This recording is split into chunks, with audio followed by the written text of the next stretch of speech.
the queer population here is grand and vast and beautiful, and the more you deny us, you know what I mean, like the less you have. Like, we're here and we're very here and we're not gonna go anywhere.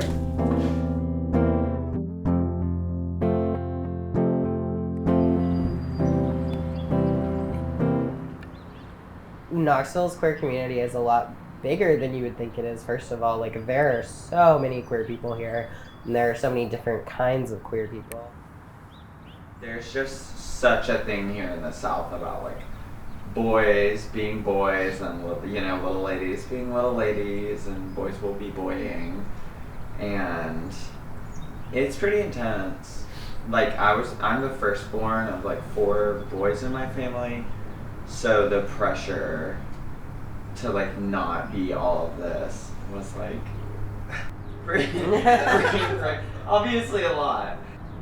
The social pressure to accommodate, like, how people assign you and presume you to fit into the gender binary. There are, like, just speaking realistically, for trans feminine people, there are, you know, specific things, clocks. We call them, and, like, getting clocked as, like, when you are passing to someone until a certain point, and you can 9 times out of 10, I mean 9.9 times out of 10, you can tell the minute someone realizes you're trans. If not the second they realize you're trans. Absolutely, and they'll look for it too in the South. They are not shy. Especially if you're tall. Yeah, they're not shy about it. And we're tall girls, like. Yeah. All male 6 feet tall. And then they'll look, and then they'll, like, get close to your face, try to notice things like your facial hair, like, and it's just extremely uncomfortable. Like, or just, and I feel like that's a thing that's from the South. Like, stay out of my business. Do not come that close to me. You know what I mean? Like, don't do that. People just feel really fucking entitled to your body. Absolutely. It should not. I think we have been hyper conscious in our lives of how vulnerable we are, and, like, how high the pressure is to really cater how we present ourselves for people's comfort.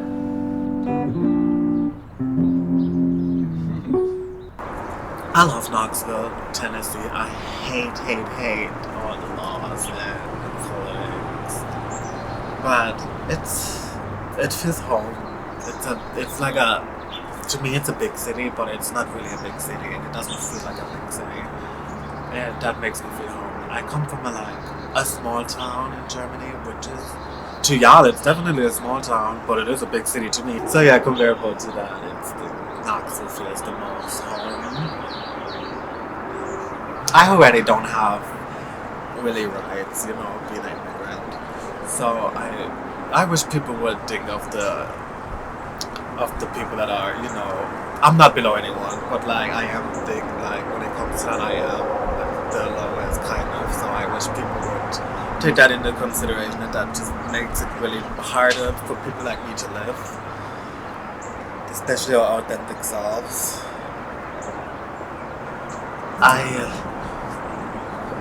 I've been, like, I knew I was trans, like, when I was 14, but I never had the will to transition. I never, obviously because of family and everything, and just being scared.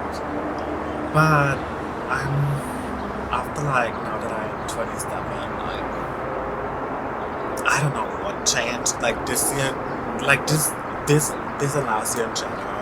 I really don't know what made, like, click in me, but, like, I finally feel I'm, like, I can be myself without having to be scared of what people might think of me. Like, I mean, first of all, I shouldn't care what people think of me, but, like, I am being real. I care a lot what people think about me, and, like, I care about, like, I see someone, and they might just smile at me and I'm thinking, oh my god, what do they think about me? Like, it can be literally a stranger, but I'm getting better with that. I used to be scared. I used to not even, like, when I go to the grocery store, I used to, like, try to find the best route to, like, avoid people. So I would rather walk miles than just walk, like, 1 mile. I'd rather walk, like, 5 miles, you know, just to avoid people and to be seen. And now while I sometimes still feel like that, But I think we all have these days. But I do like most of the times I feel good about being myself. I think it has a lot to do like with how tall I am, maybe, and I usually smile. I usually smile in people's faces. Or when people look at me, I try to give them eye contact because either that either scares them away or that makes them like maybe that really just person, you know. Because like obviously to most guys, I'm a fetish, but we're getting there. It's getting better. I promise. We're getting there at some point. Because I'm not a fetish, I'm a trans woman. And I'm a person like anyone else. I have feelings. And yeah, my feelings are valid. Like if I don't feel like I'm myself, then that's me. No one can change that but myself. But I'm fine. I think it was like the house in general. Like I never had trans friends. People didn't get it. People didn't get me really. That's the thing. People weren't basically just think I'm a clown, honestly. And with people like calling me a joke and whatever, I would think I'm a joke obviously as well. So I always saw myself as a joke, and like if people make fun of me, I would laugh with them because I'm like, okay, I'd rather laugh with them, and that was usually really a normal thing for me, like making fun of my stuff so people have something to laugh about. But that way I felt like I belong to some people, whatever. But that's stupid. And I'm glad I finally didn't realize that I don't need people to like, I don't know, like me for the wrong reasons or whatever. I think I'm myself, and I should be able to be myself in front of people, especially friends. So I'm glad I have those friends, and they really help me a lot becoming the woman I am, honestly, because I don't know, I was I mean, I'm still kind of in a rough space, but I know it's getting better, but like last year I didn't know like what would happen, whatever. And I met Daphne first. I met her. I think honestly it was on Grindr. And like a Grindr is like we can connect like Instagram to it, so you can look at people's profiles. And I stalked her for a while, and apparently she had the same thing. So we kept on just liking each other's stuff, and then one of us just felt I guess frisky, and just the end one another, and that's how we just started talking. And obviously I think we both had we had issues. I mean, she had issues with her then boyfriend. I had issues with my husband, and I was really bad. And I think that was a thing. Like we're both trans. We have just kind of the same. What is it called? Situations at the moment, whatever. And so we started talking and then like hanging out, and then we literally hung out every day since then. And yeah, I'm really grateful for her, but not just for her, for everyone in this house. They helped me. Like I don't know, I'm like a person, I apologize a lot. Like even if it's something stupid, like I apologize. I'm scared of I'm scared of conflict. I'm scared of people not like, I don't know, I'm really scared of people that like disliking me. And they always tell me things like, you don't have to apologize for that, you know.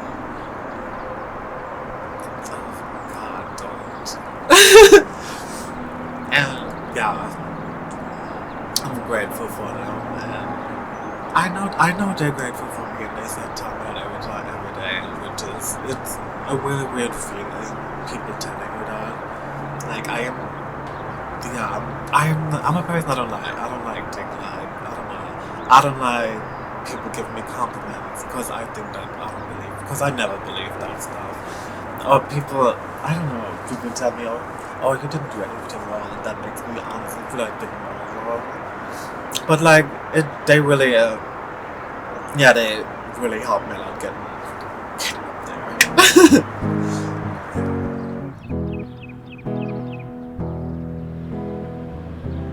There's just a lot going on in Tennessee in general, statewide, regionally, county-wise. There's a lot. There have been, we might be up to 26. I can for a fact confirm there have been 23 bills one way or another anti-LGBTQIA+. We haven't been in this year for 10 weeks, I don't think. We're not 10 weeks into the year. There have been 23 bills trying to revoke healthcare, access to marriage credentials, access to legal identification. And these are, we're talking about essential life-saving resources. The people being targeted and attacked, trans people, queer parents, queer children, and that includes trans children. All of these bills are targeting these people. It's intentional. The goal is to eliminate or to greatly reduce our presence. It's not going to happen. It's not going to work. We're not going to disappear. We're going to have our lives. We're going to look beautiful. We're going to look handsome. We're going to be happy. We're going to have jobs. We're going to have homes. We're going to go vote. We're not going to go away. I don't know what else to say about it. It's a pretty serious thing. Usually when it comes to social issues, I'm happy to read a bitch. I'm happy to pop off. I'm happy to throw some one-liners out, try to deflate it, maybe highlight a point and keep it at that. This is a really serious thing, so I don't have jokes for it. I don't have funny things for it. I just think it's scary, and it's really, really important that people start paying attention. You need to be very worried, I believe, about your rights, your children's rights, your friends' rights, and the communities around you's rights. And it is time to speak up about it. It is time to lose a friend or two about it. It is time to, maybe you have to find a new congregation, baby. Maybe you have to find a new spot to get lunch because you don't want to see your old friends after church or after work. But you can't sit with those girls anymore. We have to stop making excuses. It is time to stand up for everybody to stand up for everybody. We can't miss right now. It's not a time to miss. I feel like that's a really interesting thing to be concerned about, and spending time and public money and press time and all of that on when I can walk down the street from my house and there's entire camps of people without houses or food or resources to medicine. I think it's really interesting to try to prevent kids from transitioning when you are banning the books they can read in school and are telling them that, like, basically it's another form of trying to just homogenize our culture and make it into something that is unwelcoming and hostile for everybody that doesn't fit into like a really narrow mold. It is a huge waste of time to try to create a campaign to get people to hate trans people, and they don't need to do it. Plenty of people already hate trans people. It is directly an attack on trying to get people that are different. And when they're done with the trans community, they will come for the gay community. And when they're done with the gay community, they will come for people of color. And it will become another effort to homogenize our society into cis white men. One of the biggest contributors to my mom being accepting of my transition is when I went on hormones. I used to try to kill myself once every other year. Like, stuck in the mental hospital, genuine attempts on my life, like causing major like trauma and brain damage and shit many times over in my life. The minute I went on hormones, the compulsion to do things that are harmful to myself stopped. Like, and I'm not saying I'm not still depressed sometimes. I don't still have struggles with my mental health. Clearly, I've been depressed since I was a small child, but like, it is like genuinely like a life-saving care to have gender-affirming care.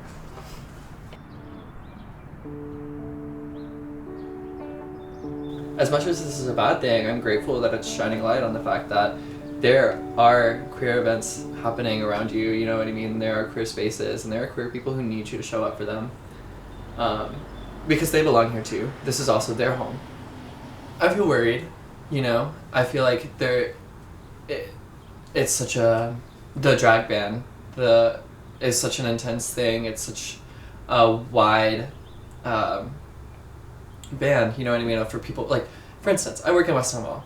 I was at the mall yesterday, this lady came in, she was in, like, full pink get up, huge hair. This lady was in drag in West Town Mall, you know what I mean, and I was like, that's crazy, you know, she's cisgender and she gets to be in drag in the mall, and I'm trans in the mall just trying to, like, live my life, and people keep coming up to me and telling me that, you know, like, for instance, somebody came up to me that same day and was like, you know, you have a really deep voice, you kind of sound like a man. I was like, damn, like, okay, you know, and it's like I guess it's opened an opportunity for people to feel more comfortable to say more things to us like that, to analyze us and pick us apart, and it's like, why would you do that? I do actually feel very much tied to the South. It is something, like, always when I was younger, I was like, as soon as I started to realize that I was queer and different from people, I was like, I'm not going to survive here, you know? Like, this place is too small for me. There's no way I can succeed. And then as I've grown, you know what I mean, especially recently, I'm really seeing that Knoxville is a very active city. There's a lot happening here, you know what I mean? And there is a lot of outreach. Like, there is opportunity here for people who are queer and trans, you know? And it's so crazy to me that that's being challenged, you know what I mean? Or I'm being told, or being led to believe that I shouldn't be here. Me being here is putting me at risk. Which is very real. It is very real. Like, since, like, okay, I'm about to use some harsh language. Can I say tranny? Yeah. Okay, so we have an instance now, and everybody in our neighborhood knows that we are a house of trans people. And we are a network of trans people. And since this stuff is coming up, there's a group of young kids who I was sitting in here playing my guitar the other day, and they all rode by on their bikes. This is not the first time they've come to our house and tried to mess with us. And they were literally chanting and pointing at our house, tranny house, tranny house. It's allowing a lot of space for violence. I guess it puts me at a loss for words, because I'm like, it's such a basic thing, you know what I mean? I didn't choose to be born and raised in Knoxville, but I was. And I have lived here, and this is my home, you know? Everybody that I know is here, everything that's familiar to me is here, and don't get me wrong, like, I want to see other parts of the world, but as I've come into an older age, I'm like, this is my home base, you know what I mean? Like, I would love to travel and see other parts of the world, but I'd always want to come back here. And I can't give in to being scared like that, you know? But I deserve to be protected. Like, you could be part of the queer umbrella and still neglect or negate trans people. It's not cool, you shouldn't, you know what I mean? But it does happen. It happens even in our community because people get so set up in the way things are here. I feel like trans people also have to throw themselves through so many mental loops a day, you know what I mean? Like, to tell myself, like, they're looking at me because I'm pretty, not because they are trying to find out if I have a dick, you know what I mean? Or they're just looking at me out of, like, an absent mind and not trying to, like, evaluate what I'm going on. But the reality is, I have to tell myself those things. Those things are happening. It's a beautiful thing to be a part of, and sometimes it's a very scary, dangerous thing to be a part of. I'm not asking a lot, you know? I want people to acknowledge that I exist, you know what I mean? And I want people to, like, treat me like everybody else. Being trans here has just been very difficult recently. Like, and I've been pulling into a lot of, you know, my closer relationships and really, I don't know. I don't think I ever would have given myself the opportunity to question if I was trans or not if it wasn't for my drag family. Like,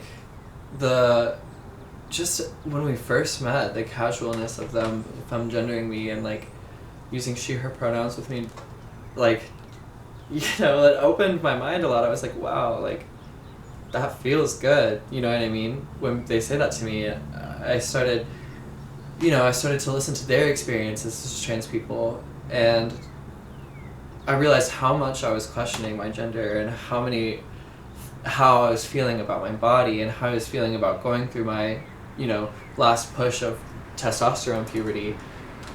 Like, and I was really analyzing those things, like, wow, like, these things don't make me feel good, and if it was the opposite of this, you know what I mean, I would.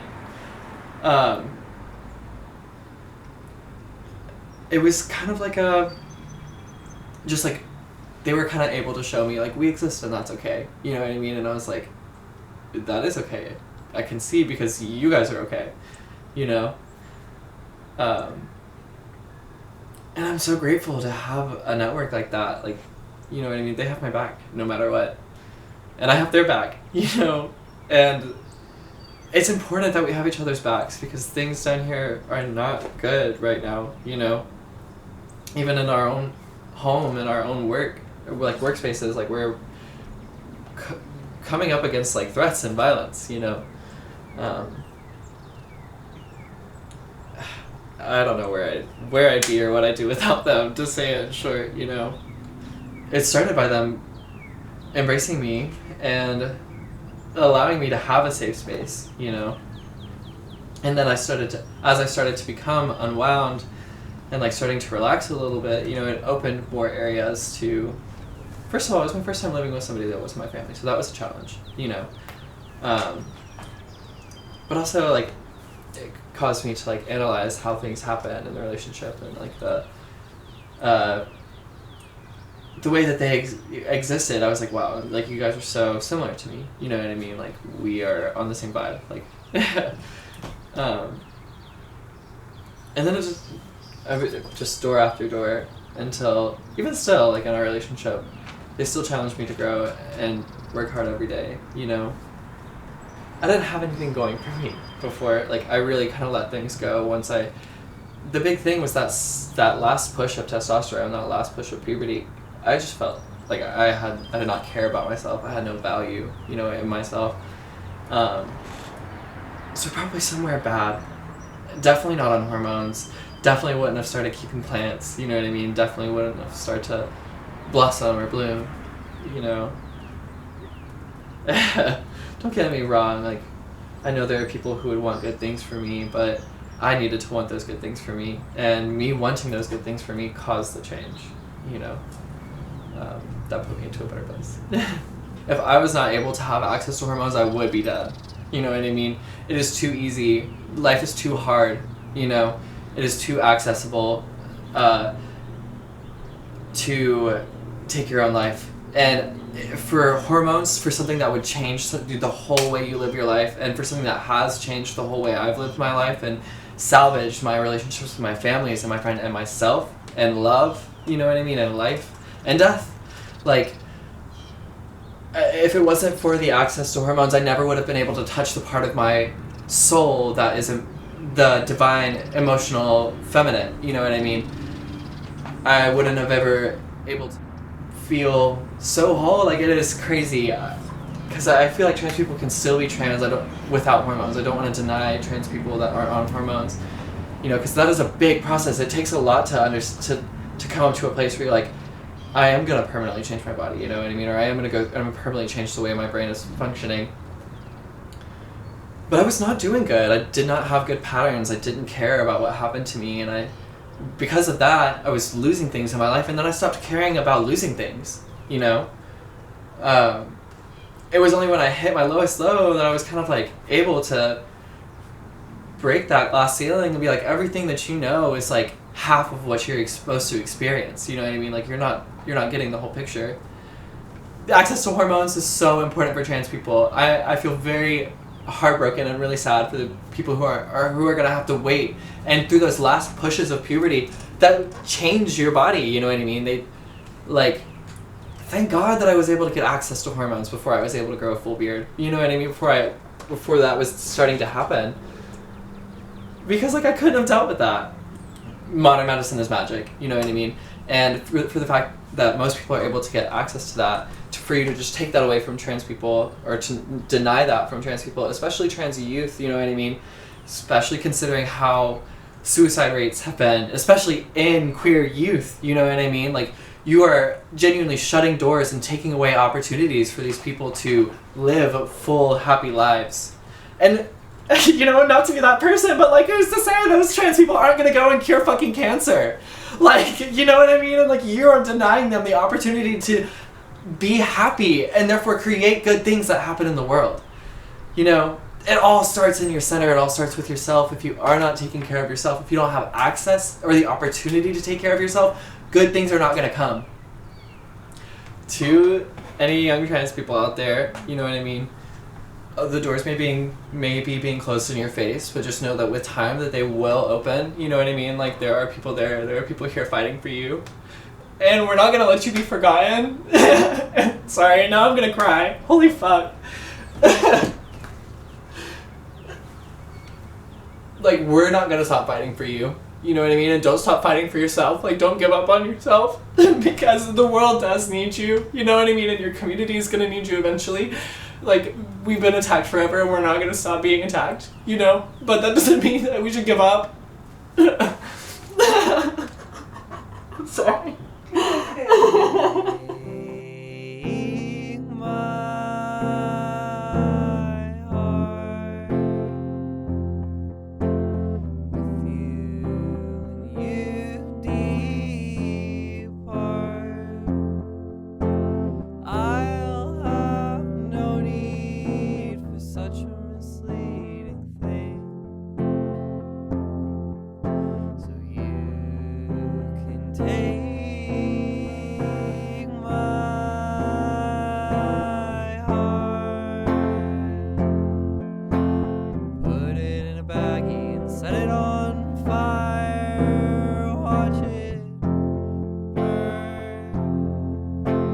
Bury it in a box 6 feet under.